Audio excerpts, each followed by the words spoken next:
Greetings, Internet. Your health, as always. I do hope this finds you well. Now, if I had £1 for every time I've written a blog entry that said such and such a guitarist uses the major and minor pentatonic scale predominantly, I would have a roughly £50. But tonight is not one of those nights because we are dealing with Queen's Brian May, and this is a man who uses predominantly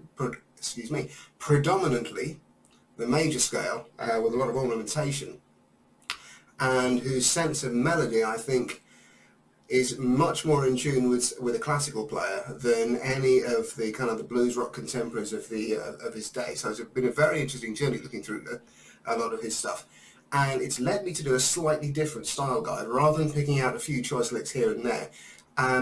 Brian May isn't really a lick guy, and looking his licks out of context isn't really going to give you much of a handle on his style. So what I've chosen to do is take 3 of his solos and just demonstrate them for you. Tab will be in the blog. If I get clever, I will put it in the video as well. Let's see how that goes. And I'm also going to be given a little bit of a introduction to guitar harmony, which of course is his signature technique. You've got the Red Special, you've got the Vox AC30 and the Vox Treble Booster, and then you've got that basically doubled more or less 100 times over to get that characteristic Queen sound. And it really is an art into itself. So we'll dive straight into it. I'm using, as you can see, the Green Special.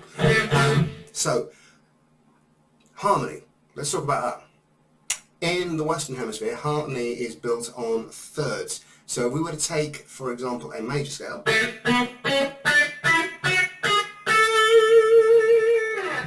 my root note A would not be harmonized with the next note up in the scale. It's a little too close to be really pleasing. It creates a little bit of a clash.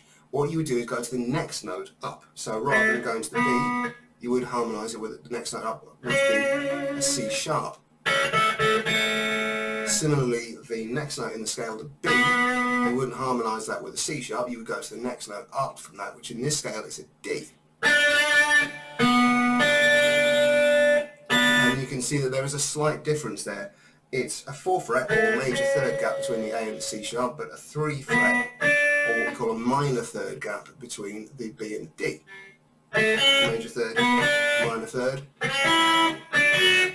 You can carry that on all the way up the scale. And if you're familiar with the Nashville number system, this is why we have the convention of 1, 4, 5 being major, 2, 3, 6 being minor, and 7 being a diminished. So let me demonstrate exactly what I mean rather than waffle on. I'm going to start by playing the A major scale, and then we'll try and see what harmonizing it sounds like.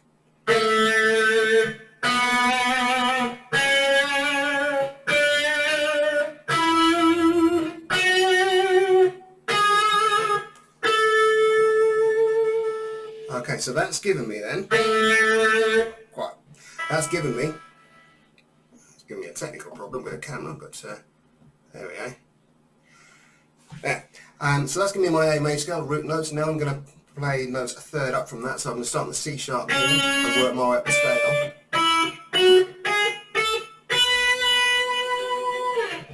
And that will give me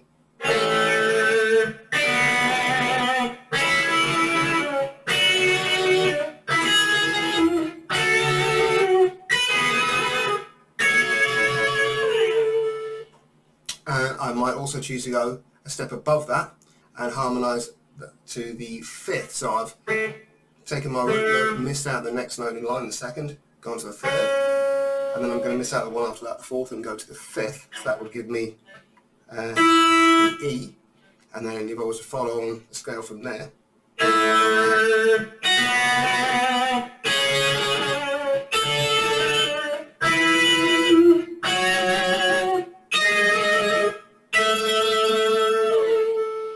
I might also choose to go underneath the scale, go a third down from it.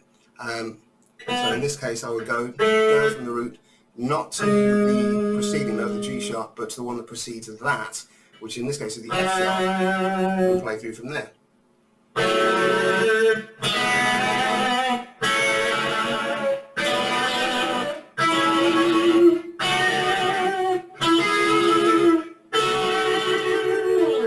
And all of these have a very different effect. So there you have a very, very potted introduction to guitar harmony. In fact, let's try playing through a melody. And let's try.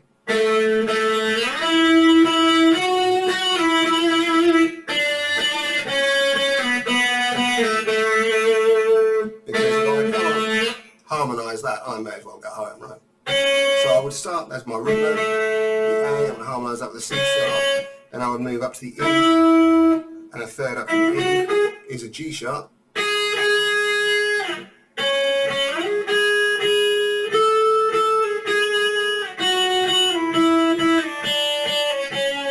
So you can hear that on its own, it doesn't really sound right, does it? But let's put it in some context.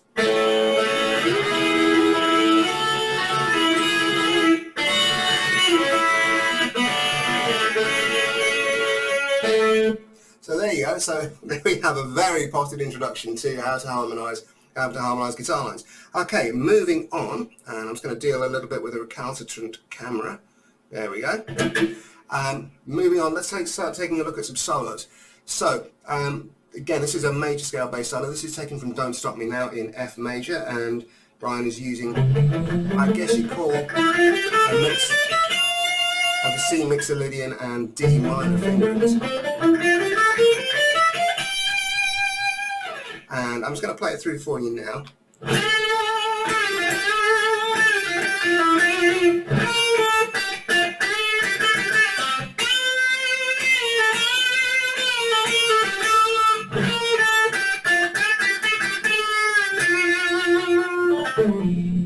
And let's try that one again to slow down.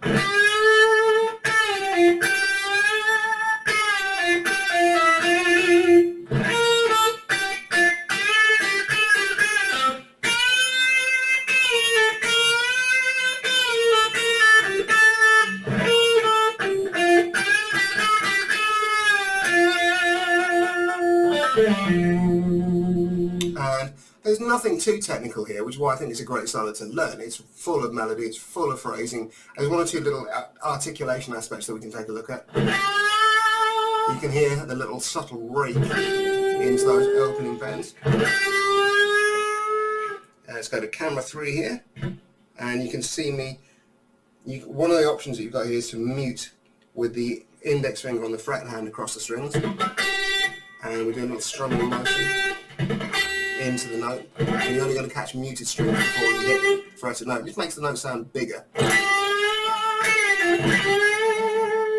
maybe even a little sexier, if you're allowed to say that word on the internet. And other things to take note of are lots of vibrato,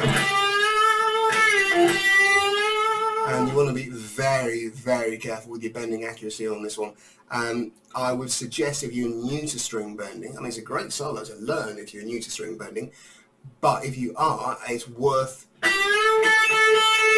practicing the individual bends as unison bends, so pick your target note and bend up to it. Also, one thing to take note of as well is the use of the fourth. Now, traditionally, this is a note we tend to avoid. It's, for example, the major pentatonic gets rid of the 4th and the 7th from the major scale. It's a little harder to use accurately, but Brian absolutely nailed it.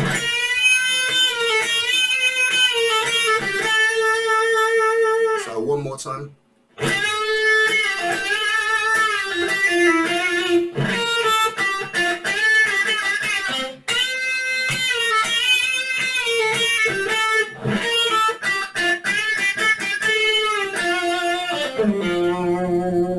And notice as well how the phrases echo each other rhythmically. That's a really useful storytelling device, and one of the things that makes his solos so singable and so melodic and so memorable.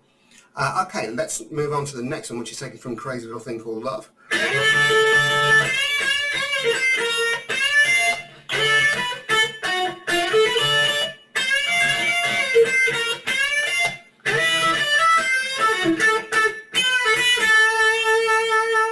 And again, I'm going to slow that one down.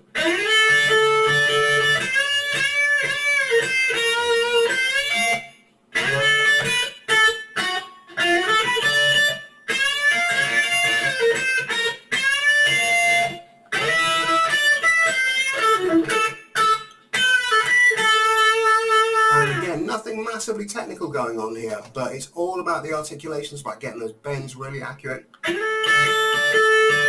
And notice the way you've got a kind of call and response aspect to it. Followed by, and then we've got the call repeated again.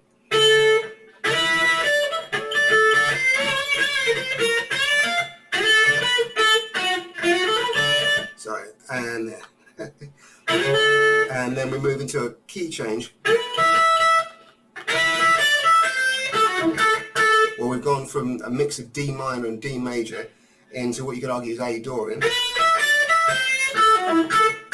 And hitting that quirk in the left sharp. And he's obviously paying very strong use to, very strong attention, excuse me, to the use of chord tones to help construct his solo, similar to the way Dave Gilmour would for Comfortably Numb, because what you're dealing with is a chord sequence that technically doesn't really sit comfortably in any one key. Okay, so that comes to the last solo. Now I did say that Brian is not the kind of chap to blast a pentatonic over everything, most of the time. When he does, boy does he go for it though. So this final example is taken from A Kind of Magic.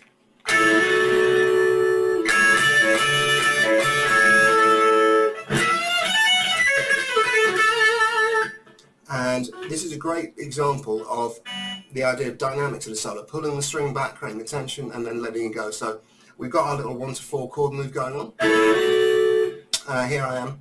That's my second inversion A chord, and I'm going to a first inversion D chord. Classic Keith Richards 1 to 4 chord move. The scale I'm using is the A major blues scale, so and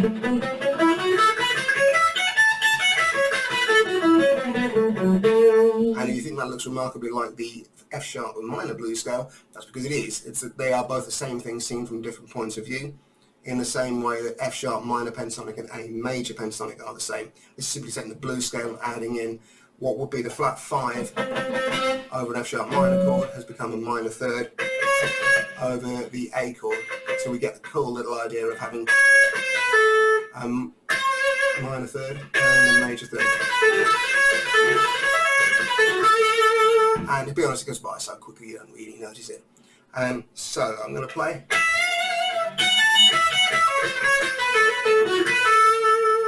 So we've got the bend, soaring big bend here, and really milks that. That's pulling the spring back, that creates the tension, and then we let this go.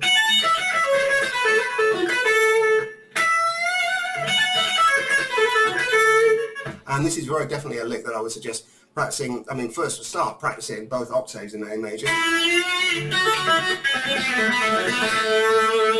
and then take it across every key. I like to go in cycle fourths or fifths. So if I'm going in fourths, right now I'm in A major, I'll go to D major blues. I'll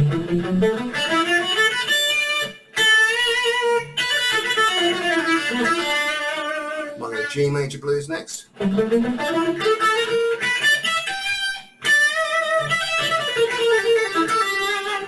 And C major.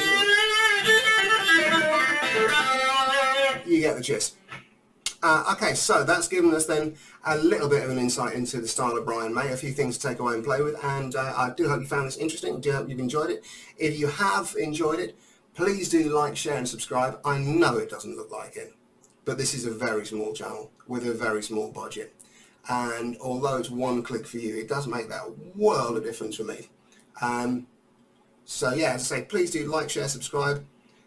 New versions of this every month. We've got new 1 minute licks coming out every week. There's loads of stuff on there to enjoy, and yeah, adieu. I'll see you next month. Alright, take care.